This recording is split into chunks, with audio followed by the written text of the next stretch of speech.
Welcome friends to our channel আমাদের job.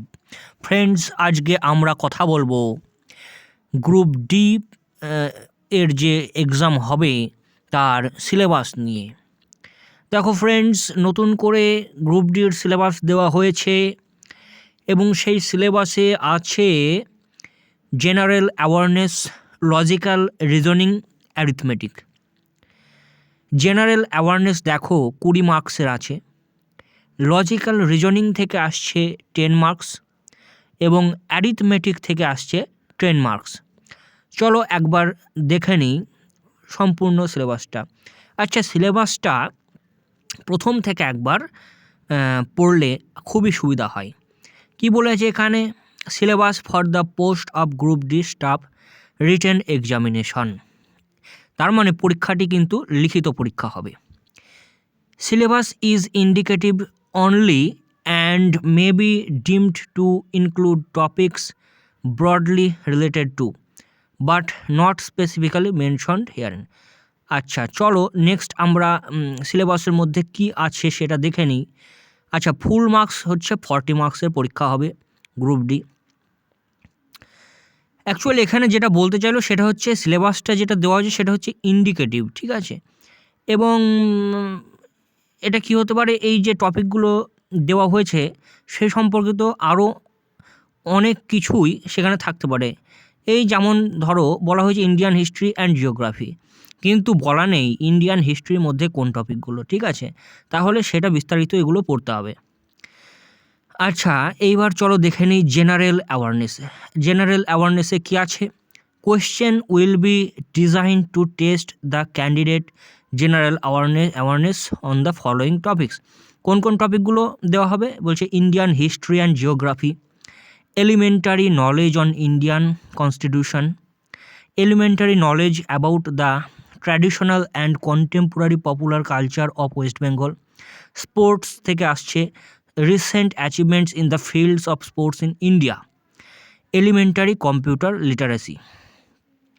তারপরে দেখো আছে লজিক্যাল রিজনিং, এখান থেকে 10 মার্কস আসবে এবং যে টপিকগুলি আছে সেগুলো দেখে নাও। Pictorial series and sequences, classification of words in groups out of 4 answers, odd 1 out, proposition true and false, matching blood relations. এগুলো তোমরা আশা করি সবাই জানো, কারণ তোমরা সবাই প্রিপারেশন করছো। অ্যারিথমেটিক থেকে আসবে 10 মার্কস। কি বলছে? Average, percentage, LCM and HCF, easy problems, ratio and proportion, simple interest. তাহলে দেখো গ্রুপ ডি এর এক্সামের যে সিলেবাস সেটা কিন্তু খুবই সহজ এবং খুবই ছোট বলা যেতে পারে। তবে ছোট বলা উচিত নয়, কারণ প্রথমেই লিখে দেওয়া আছে এটা হচ্ছে ইন্ডিকেটিভ এবং এই টপিকগুলো থেকে ব্রডলি আসবে, ঠিক আছে? মানে আরও বেশি করে এই টপিকগুলো সম্পর্কে পড়তে হবে। All questions are to be set up to 8 standard syllabus. এখানে দেখো লেখা আছে নিচে সমস্ত কোয়েশ্চেন কিন্তু সব 8 স্ট্যান্ডার্ড সিলেবাসের হবে। তাহলে সিলেবাসটা তোমরা দেখতে পাচ্ছ, তোমরা নিজেদের মতো বিশ্লেষণ পড়ে নাও।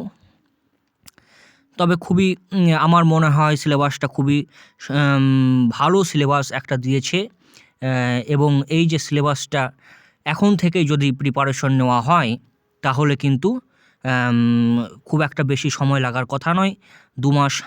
2 মাসের মধ্যে আমার মনে হয় সিলেবাস কমপ্লিট করা সম্ভব, যদি প্রচণ্ড পড়াশোনা করা হয়। কারণ একটি চাকরির পরীক্ষা, সেখানে কম্পিটিশন থাকবেই। আর গ্রুপ ডিতে আশা করি অনেক ফর্ম ফিল আপ হবে এবং কম্পিটিশনও বেশি থাকবে। সুতরাং যে যত পরিশ্রম করবে, কঠিন পরিশ্রম করলে তবেই কিন্তু ফল পাওয়া যাবে। তার কারণ এখানেও কিন্তু কম্পিটিশনটা প্রচুর পরিমাণে হবে।